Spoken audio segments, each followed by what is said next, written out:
Hi students, today we are going to discuss combination or propagation of errors. It means that when we add, subtract, multiply or divide some physical quantities involved in an experiment, how we have to deal with the errors.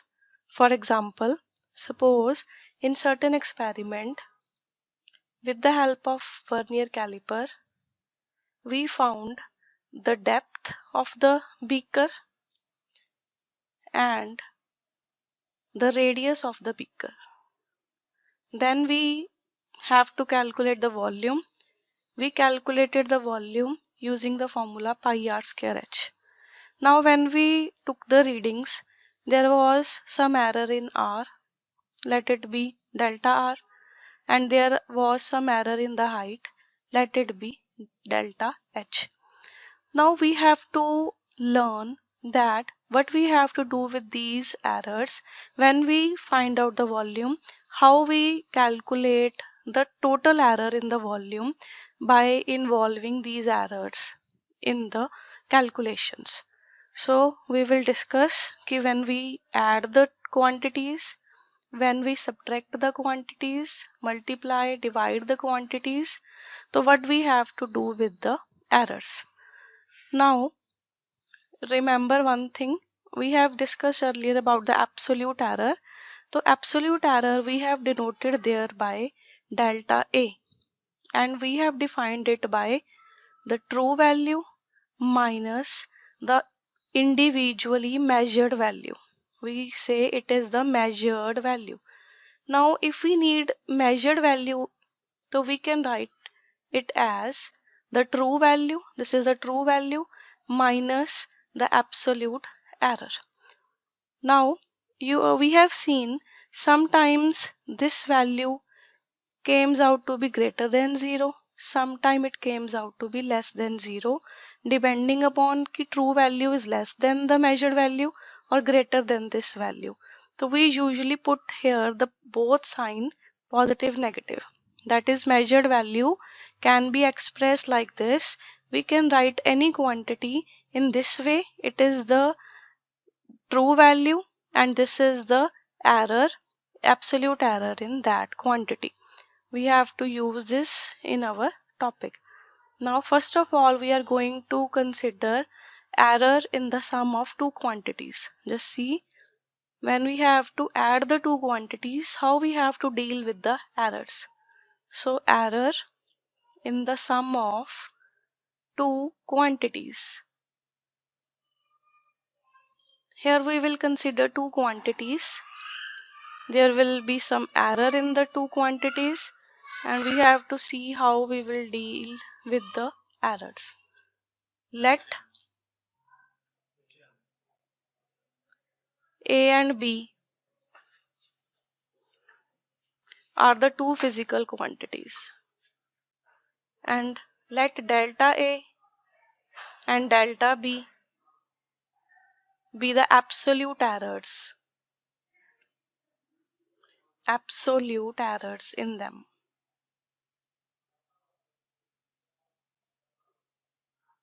Now measured value of A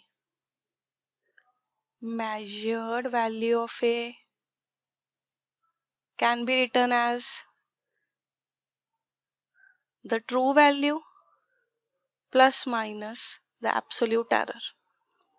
What is the true value? True value कितनी आई थी, उसमें हम error को हमने add या subtract किया, वो हमारी measured value होएगी.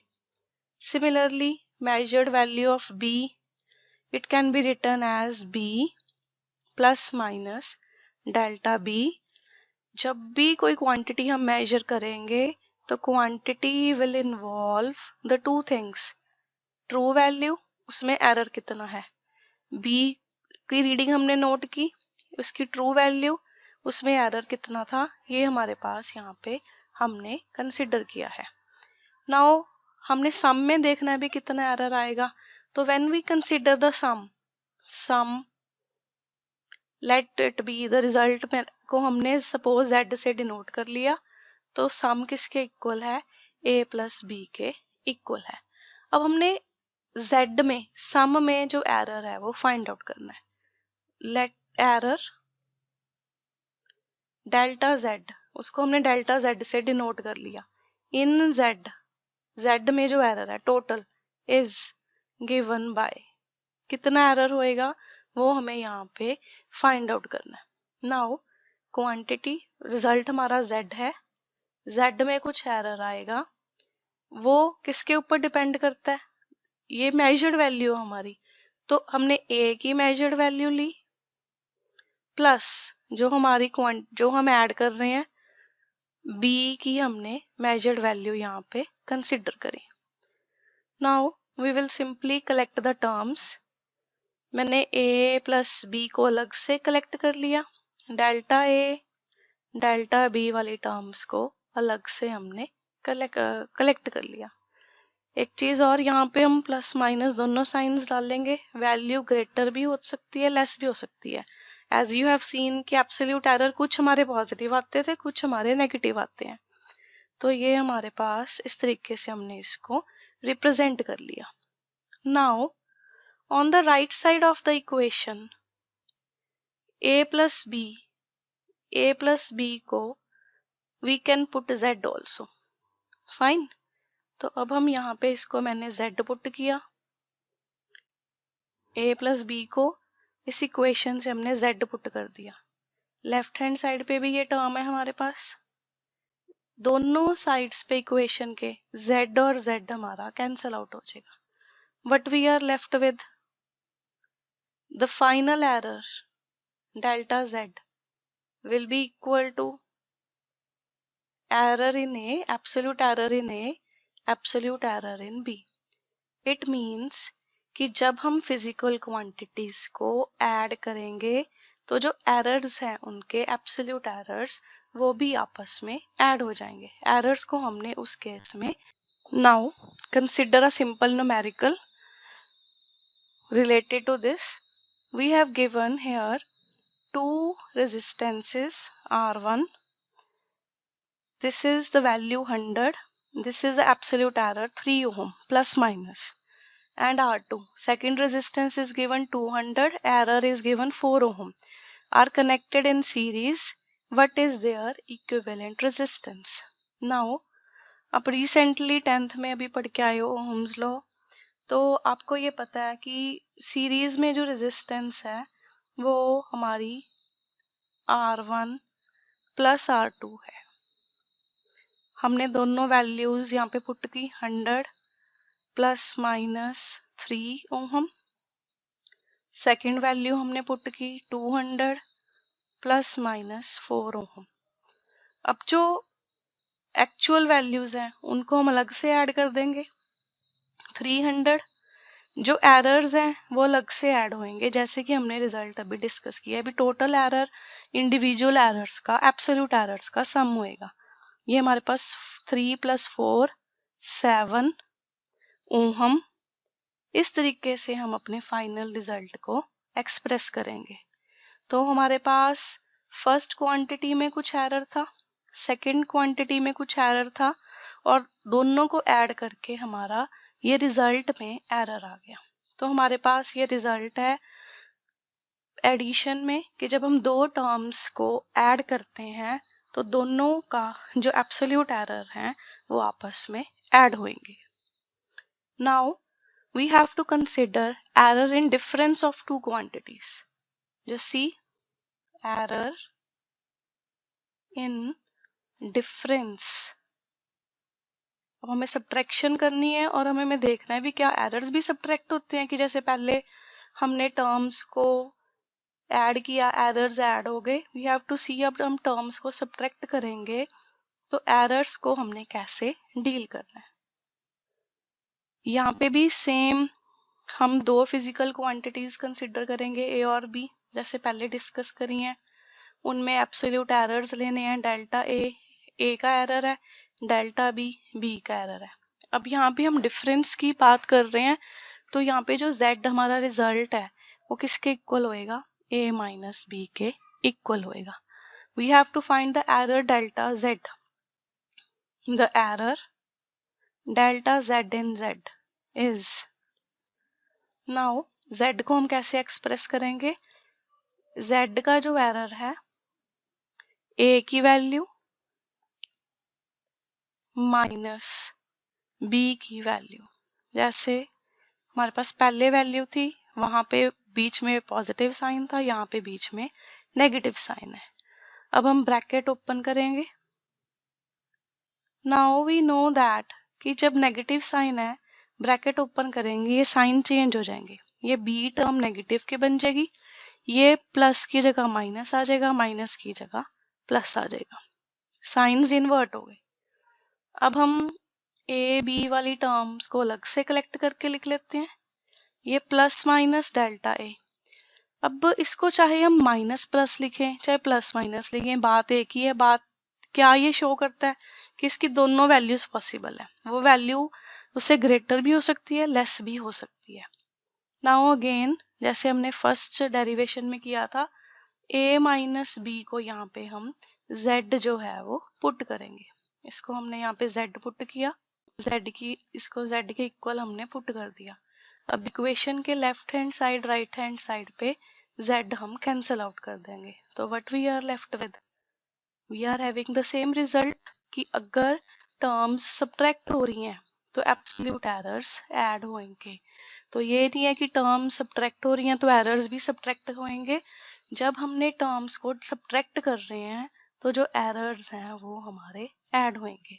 तो ये एक स्टैंडर्ड रिजल्ट है कि जब हम टर्म्स को ऐड करेंगे या सब्ट्रैक्ट करेंगे तो जो एब्सोल्यूट एरर्स हैं उस केस में वो ऐड होंगे। Now consider an example numerical related to this. Now here the temperature of two bodies measured by thermometer are T1, ये एक टेम्परेचर हमें गिवन है 20 degree plus minus 0.5 degree Celsius, और दूसरा गिवन है 50 0.5 degree Celsius. Calculate the temperature difference and error therein, हमें यहाँ पे टेम्परेचर डिफरेंस जो है वो कैलकुलेट करना है। Now just see, we have to calculate the difference, that is we have to calculate T2 minus T1. Now we will put here the values 50 plus minus 0.5 degree Celsius minus 20 plus minus 0.5 degree Celsius. अब next step में bracket हमने open करनी है, -20 ये term हमारी ऐसी रह जाएगी, प्लस माइनस टेम्परेचर हम ये सॉल्व कर लेंगे, 50 माइनस 20 30, एरर्स को हमने ऐड करना है, 0.5 मीन्स 1 डिग्री सेल्सियस। तो इस वे में हम इसको एक्सप्रेस करेंगे। टर्म्स को यहाँ पे हमने सब्ट्रैक्ट किया है, लेकिन जो एरर्स हैं वो जो है हमारे यहाँ पे ऐड होंगे। एरर्स को हमने ऐड करके इस फॉर्म में रिजल्ट को हमने एक्सप्रेस किया। सो सब्ट्रैक्शन और एडिशन के लिए हमारे पास एक रिजल्ट है कि जब हम टर्म्स को ऐड करते हैं या हम टर्म्स को सब्ट्रैक्ट करते हैं, जो एब्सोल्यूट एरर्स हैं वो हमारे ऐड होंगे। Now we will move toward the product of the two quantities. Third हमने केस डिस्कस करना है, we have to see error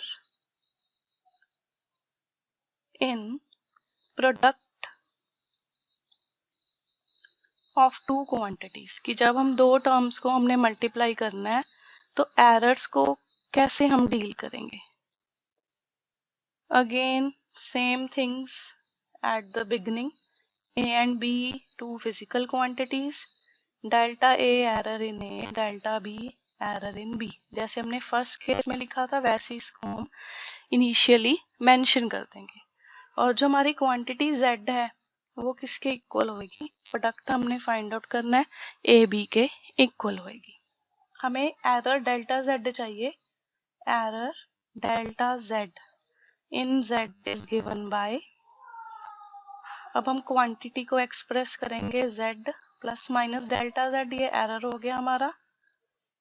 A का एरर डेल्टा A है, B का एरर हमारे पास plus minus delta B. Values हमने पुट कर दी, एरर्स हमने सबके कंसिडर कर लिए। अब ये मल्टीप्लिकेशन का साइन है बीच में, पहले फर्स्ट टर्म दोनों टर्म्स के साथ मल्टीप्लाई होएगी, फिर सेकेंड टर्म दोनों के साथ मल्टीप्लाई होएगी। तो what we can write here, we can write it, पहले फर्स्ट टर्म्स मल्टीप्लाई हुई ए बी, फिर हमारे पास टर्म आई ए डेल्टा बी, देन हमारे पास टर्म आएगी बी डेल्टा ए, और हमारे पास लास्ट टर्म आएगी डेल्टा ए डेल्टा बी। ये हमारे पास ब्रैकेट ओपन करके ये रिजल्ट आ गया।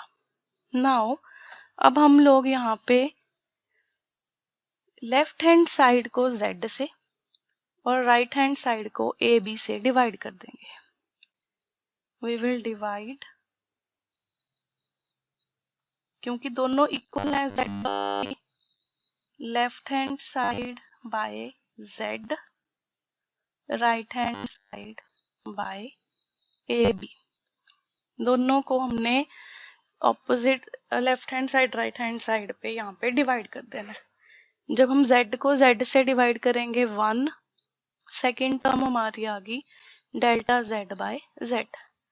ए बी से ए बी को डिवाइड किया 1, सेकेंड टर्म हमारी बन गई delta B upon B, A cancel out हो जाएगा। थर्ड टर्म बन गई delta A by A cancel हो जाएगा। फोर्थ टर्म बन गई delta A by A delta B by B. Now on the both sides of the equation 1 can be cancel out. Now ये जो क्वांटिटी है हमारे पास डेल्टा ए बाय ए, ये हमने एरर को क्वांटिटी से डिवाइड किया है। अब जो एरर है that will be small as compared to the quantity, as you have in the seen in the numericals earlier also, और whenever we perform an experiment it is understood कि error की जो value है वो actual के comparatively smaller होएगी। That means delta A by A is a smaller quantity and delta B by B is also a smaller quantity. तो when we multiply the two small quantities the result is very very small. For example delta A by A, suppose it is 0.001, delta B by B, suppose it is 0.02, and when we multiply them we get 0.0002, means a very small quantity, and we can ignore this small quantity here as compared to these values। जो third वाली value है वो small है तो हम इसको यहाँ पे इग्नोर कर देंगे। तो हमारे पास क्या रिजल्ट आया कि delta z by z is plus minus delta a by a plus minus delta b by b। अब नाउ सी, जो डेल्टा z है वो एब्सोल्यूट एरर है, डेल्टा जो z है वो ट्रू वैल्यू है। Now if you remember the absolute error to the true value is called relative error. We have studied earlier in the last video about the relative error. हमने absolute error को true value से divide किया तो ये relative error है। That means ये हमारे पास अब एक स्टैंडर्ड रिजल्ट है मल्टीप्लिकेशन के लिए कि जब टर्म्स मल्टीप्लाई होंगी तो जो रिलेटिव एरर्स हैं वो ऐड होंगे। एडिशन सब्ट्रैक्शन में हमने क्या पढ़ा कि जो एब्सोल्यूट एरर्स हैं वो ऐड होंगे, और मल्टीप्लिकेशन में हमारे पास क्या रिजल्ट आया है कि जो रिलेटिव एरर्स हैं वो आपस में ऐड होंगे जब हम दो टर्म्स का जो प्रोडक्ट है वो कंसिडर करेंगे। Now moving to the next, अब हमारे पास we have to discuss error in division of two quantities. तो just see, error in division of two quantities. हमने दो टर्म्स को डिवाइड किया तो हमारा जो रिजल्ट है उसमें एरर्स के साथ हमने कैसे डील करना है।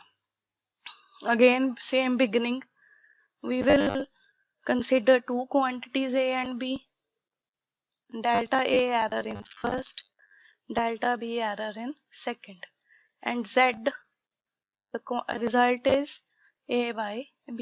We need delta z, तो सेम लिखने का वे है सभी में, error delta z in z is given by, we will write it as z plus minus delta z, a plus minus delta a, b plus minus delta b।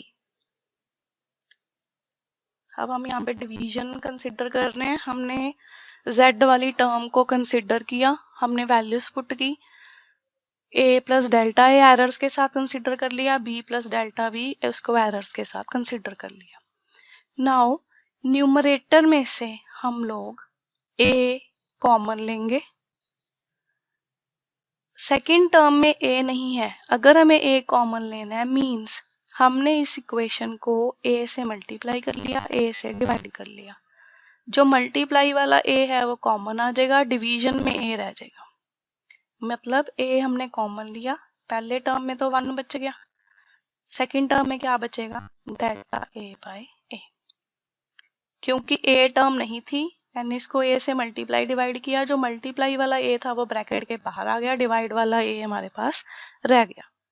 Similarly denominator में से हमने b common लिया, b common, ये क्या बच जाएगा, delta b by b। Now right hand side पे a upon b को z हम पुट करेंगे। हमारे पास जो a अपॉन b है वो z के इक्वल है, तो यहाँ पे a अपॉन b इसको हम लोग z जो है वो पुट कर देंगे।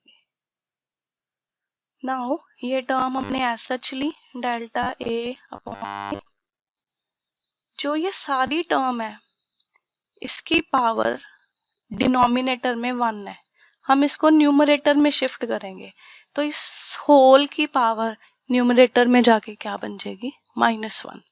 इसको हम यहाँ पे न्यूमरेटर में मैंने शिफ्ट किया, ये जो हमारे पास पावर है -1 आएगी। लेफ्ट हैंड साइड हमारी ऐसी चल रही है, इसमें से भी मैं z कॉमन ले लेती हूँ, ये बच गया 1 plus minus delta z by z, ताकि हमारा z कैंसिल हो जाए। ये मैंने ये z यहाँ से कॉमन ले लिया। नाउ अब यहाँ पे हम एक नई चीज जो है वो डिस्कस करेंगे। फिजिक्स में काफी जगह होंगी जहाँ पे मैथ्स हम डिस्कस होएगा हमारा, तो यहाँ पे हम लोग एक मैथ्स का एक्सप्रेशन यूज करेंगे जिसको बोलते हैं बाइनोमियल थ्योरम। बाइनोमियल एक्सपेंशन भी बोल देते हैं, बाइनोमियल थ्योरम भी बोल देते हैं। बाइनोमियल थ्योरम आप लोग पढ़ोगे, अगर हमारे पास कोई टर्म है 1 plus x raise to power n such that जो x है वो 1 के कंपैरेटिवली बहुत स्मॉल है, then it can be written as 1, जो पावर है वो अंदर मल्टीप्लाई हो जाती है, पावर अंदर मल्टीप्लाई होगी। ये रिजल्ट तभी एप्लीकेबल होएगा if x is very less than 1। ये एक स्टैंडर्ड रिजल्ट है, जैसे आपने बहुत सारे रिजल्ट्स मैथ्स के आपको पता है, sine theta, sine square theta, cos square theta 1 है, सो ऑन। ये हमारे पास मैथ्स में एक बाइनोमियल थ्योरम है। 1 प्लस एक्स की पावर n को we can write 1 plus n x, power अंदर मल्टीप्लाई हो जाएगी अगर x लेस देन 1 है। तो अगर x 1 से कम नहीं है तो आगे हायर टर्म्स होती हैं, लेकिन फिजिक्स में हमें उनकी रिक्वायरमेंट नहीं होएगी, हमें यहीं तक की चाहिए भी x हमारा हमेशा ही, जो केस हमने फिजिक्स में बाइनोमियल लगानी है x लेस देन 1 होएगा, हमने n को अंदर मल्टीप्लाई कर लेना है। तो यहाँ पे हमारे पास ये सेकेंड टर्म में पावर -1 है। ये क्वांटिटी हमने पहले डिस्कस किया है भी, delta b upon b small होती हैं ऐसी क्वांटिटीज, तो ये 1 के कंपैरेटिवली स्मॉल है, -1 जो है वो अंदर मल्टीप्लाई हो जाएगा। ये z मैंने कैंसिल कर दिया एंड हमारे पास अब लेफ्ट साइड पे 1 plus minus delta z by z plus minus delta a by a। अब जब पावर -1 अंदर मल्टीप्लाई होएगी तो ये माइनस प्लस बन जाएगा।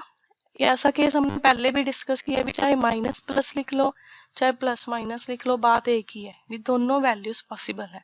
तो -1 जब हमने अंदर मल्टीप्लाई किया, जो साइंस है वो इन्वर्ट हो गए। नाउ इस ब्रैकेट को अब हम आगे सॉल्व करेंगे। फर्स्ट टर्म को मैंने फर्स्ट के साथ मल्टीप्लाई किया 1, डेल्टा a बाय a को 1 से मल्टीप्लाई किया, सेकेंड टर्म आ गई delta a by a, third term आ गई delta b by b, fourth term आ गई delta A upon A delta B B. Left side पे वही सेम टर्म हमारे पास।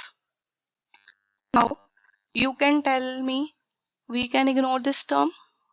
We have discussed just now in the previous topic. We will ignore this term. Why we will ignore this term? Because the product is very small. That's why. तो ये term हमने ignore कर दी, इसको छोड़ दिया, 1 के साथ 1 कैंसिल हो गया। रिजल्ट क्या आ गया हमारा? Delta z by z means relative error in z is equal to relative error in A plus minus relative error in B. That means हमारे पास प्लस और माइनस का एक रिजल्ट है, उसमें हमारे पास दोनों के लिए सेम रिजल्ट आया। ये एब्सोल्यूट एरर्स ऐड करने हैं।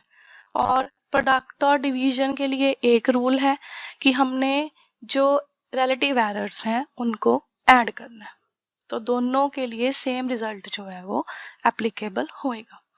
अब हम एक और शॉर्ट टॉपिक डिस्कस करेंगे कि अगर कोई टर्म पावर में हो, अब जैसे मैंने बिल्कुल बिगनिंग में लिया टॉपिक के कि हमारे पास कंटेनर है, हमने कंटेनर का वॉल्यूम फाइंड आउट करना है। वॉल्यूम के लिए we need pi r square h. तो अब आर की पावर 2 आ गई यहाँ पे। तो अब हमें ये देखना है कि अगर किसी टर्म की पावर होए तो हमें उसको कैसे डील करना है। तो वी हैव टू सी कि अगर कोई पावर हमें है हमारे पास तो पावर को हम कैसे डील करेंगे। तो हमारे पास ये 4 फॉर्मूले आ गए, addition, subtraction, multiplication and division. अब जो हमारा लास्ट वन है that is error in the power of a quantity. Error in the power of a quantity. क्योंकि कोई भी हम फॉर्मूला लेंगे, मोस्टली फॉर्मूला जो है उनमें पावर्स इन्वॉल्व होएगी। तो जस्ट सी सेम इसमें अब हम यहाँ पे एक ही क्वांटिटी को कंसिडर कर रहे हैं। हमने कोई भी क्वांटिटी ली ए, लेट उसका एरर एब्सोल्यूट एरर है डेल्टा ए, और जो z है वो a की पावर n है। z को हमने a की पावर n ले लिया, एक जनरल हमने ले लिया, अभी कोई भी पावर n है। तो same error delta z in z is given by, हमने इसको विद इन एरर लिमिट्स लिया, ए के भी एरर कंसिडर किया, हमारे पास इसकी पावर आ गई n। लेफ्ट हैंड साइड में से मैंने a कॉमन लिया, 1 plus minus delta a upon a की पावर n यहाँ से हमने कॉमन ले लिया, ये इसकी पावर है n, a की पावर n को यहाँ से हमने कॉमन लिया। अब सेम बाइनोमियल एक्सपेंशन हम लगाएंगे। एक तो मैंने यहाँ पे a की पावर n को z पुट कर देना है, a की पावर n को इस इक्वेशन से मैंने z पुट कर दिया। बाइनोमियल थ्योरम लगाई। क्या है बाइनोमियल थ्योरम? n पावर अंदर मल्टीप्लाई हो जाएगी, सिंपली n पावर हो जाएगी। किस फॉर्मूला से, किस थ्योरम के बेस पे? Using binomial theorem. Binomial theorem what it says कि 1 प्लस x की पावर n जो है वो 5 x है, provided x is less than 1। Condition fulfil हो रही है, अभी x लेस देन 1 है, हमने बाइनोमियल जो है वो अप्लाई कर दी। लेफ्ट हैंड साइड से भी मैंने z कॉमन ले लिया, ब्रैकेट हमारे पास ब्रैकेट में 1 plus minus delta z by z, z cancel हो गया दोनों साइड पे। We have 1 plus z by z minus n delta a। That means result हमारा क्या आया है कि जो z का रिलेटिव है, दैट मीन्स जो भी पावर होएगी a की पावर n है, तो जब हम एरर लेंगे तो पावर जो है वो आगे मल्टीप्लाई हो जाएगी। अब हम इन कॉन्सेप्ट्स को न्यूमेरिकल्स पे मैं आपको अप्लाई करके दिखाती हूँ. Now consider a numerical based on this. Just see. Percentage error in measurement of mass and speed are 2%, 3% respectively. How much will be the maximum error in estimate of kinetic energy obtained by measuring mass and speed? Means हमने कोई experiment किया, उसमें हमने mass find out किया, speed find out की. मास का percentage error 2% था. इसका मतलब परसेंटेज एरर को कैसे लिखते हैं? Relative error multiply by 100. Percentage error हमें गिवन है 2%, और स्पीड का जो एरर है, स्पीड का हमने 100 से मल्टीप्लाई कर लिया, वो हमारा 3% है. ये हमें क्वेश्चन में गिवन है. रिलेटिव एरर को हमने 100 से मल्टीप्लाई कर दिया, वो हमारा परसेंटेज एरर बन गया. हमें काइनेटिक एनर्जी में एरर पूछा है. अब काइनेटिक एनर्जी का formula mv square. Half is dimensionless here, half को हमने कंसीडर नहीं करना. अब हमारे पास दो टर्म्स हैं, एक मास है, एक वेलोसिटी है, और वेलोसिटी की पावर 2 है. तो अब हम यहाँ पे प्रोडक्ट वाला रूल भी अप्लाई करेंगे और पावर वाला रूल भी अप्लाई करेंगे. मींस अब हमने जैसे रिजल्ट पढ़ा कि काइनेटिक एनर्जी का जो एरर है, हमने जो हमारे रिजल्ट्स हैं वो रिलेटिव एरर की टर्म्स में पढ़े हैं. क्वेश्चन में हमें परसेंटेज एरर गिवन है, तो अगर हम दोनों साइड्स पे 100 से मल्टीप्लाई कर देते हैं तो वो हमारा क्या बन जाएगा? परसेंटेज एरर बन जाएगा. हमने फॉर्मूला पढ़ा कि टोटल एरर किसके इक्वल है? एक तो मास वाली टर्म है delta m by m into 100 ले लिया मैंने क्योंकि परसेंटेज एरर गिवन है, प्लस वेलोसिटी वाली टर्म है इनटू 100 क्योंकि परसेंटेज एरर गिवन है. अब वेलोसिटी की पावर 2 है, तो जो पावर है वो आगे मल्टीप्लाई होगी. अगर पावर नहीं होती तो सिंपली दो टर्म्स का प्रोडक्ट है, दोनों के रिलेटिव एरर को हमने ऐड कर लिया. पावर थी तो वो आगे उससे मल्टीप्लाई होगी. अब ये सारी क्वांटिटी, इसकी वैल्यू हमें गिवन है कि 2% है,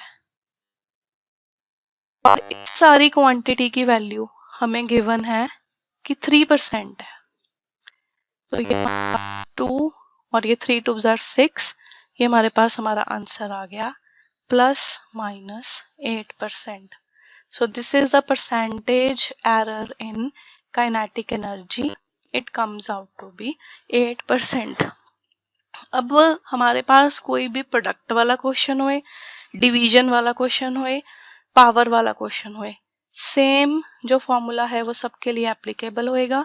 जितनी भी टर्म्स हैं उनके रिलेटिव एरर्स या परसेंटेज एरर्स को हम लोग ऐड करेंगे. If the errors involved in the measurement of a side and mass of a cube are 3% and 4% respectively, what is the maximum permissible error in the density of the material? अब हमें यहाँ पे again percentage error given है. Side एक length delta L by L into 100 हमें given है 3%, और delta M मास का जो है परसेंटेज की टर्म्स में होएगा 100 से उसको मल्टीप्लाई कर देना, और कोई चेंज नहीं है रिजल्ट में. अब हमें पूछा है एरर इन डेंसिटी. डेंसिटी क्या होता है? Density is what? Mass upon volume. Mass upon volume. Volume is what? Now density. Density क्या होता है? Mass upon volume. वॉल्यूम हमारे पास क्या है? Length cube. So how we can write here? Percentage error in density. Percentage error in density, that is delta D by D into 100.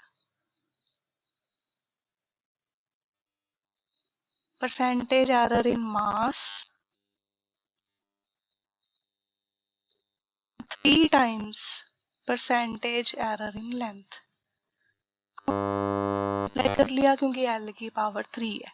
अब हमारी terms division में है, लेकिन जो फॉर्मूला अप्लाई होएगा वो सेम होएगा। प्रोडक्ट और डिवीजन के लिए वी हैव वन रूल। तो मास में error is 3% plus minus and length में जो एरर है, सॉरी, मास में जो एरर है वो दैट इज 4%, लेंथ में जो एरर है वो 3% है। ये हमारे पास 3 3 9 प्लस 4 13% एरर जो है वो हमारा आएगा फाइनल डेंसिटी के एक्सप्रेशन में। फाइन।